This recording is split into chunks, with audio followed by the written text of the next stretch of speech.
చూసారా ఫ్రెండ్స్, ఇందాక నుంచి మేము 15 నిమిషాల నుంచి ట్రాఫిక్ లోనే ఉండిపోయాం అనమాట. నా టైంలో ఉండి నేను డ్రైవ్ చేస్తున్నప్పుడు ఎంత ట్రాఫిక్ వచ్చింది. నేను కూర్చుని అలా కూల్గా ఒక 100 అలా వెళ్దాం అనుకున్నా. చిరాగా ఇటు బండ్లు.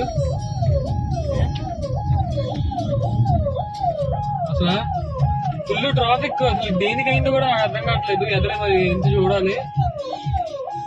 వెనకాల అయితే 1 కిలోమీటర్ మేరకు ట్రాఫిక్ ఆగిపోయింది. మరి ఎదురు ఎంత ఆగిందో కూడా తెలియదు. నాకు అర్థం కావట్లేదు. ఈ కార్లన్నీ కూడా అక్కడికి వెళ్ళాయి. మహాకుంభమేళకి 500 కిలోమీటర్ల దూరంలోనే ఇంత ట్రాఫిక్ ఉంది. ఈ కార్లన్నీ కూడా మహాకుంభాలకి వెళ్ళాయి. ఇందులో 190 కార్లు అక్కడికి వెళ్ళాయి. ఇంకా 500 కిలోమీటర్ల దూరానికి ఇక్కడ భోజ్పూర్ దాటిన తర్వాత ట్రాఫిక్ ఎలా ఉంది నాకేమో అర్థం కావట్లేదు. జబల్పూర్ భోజ్పూర్ చూపించి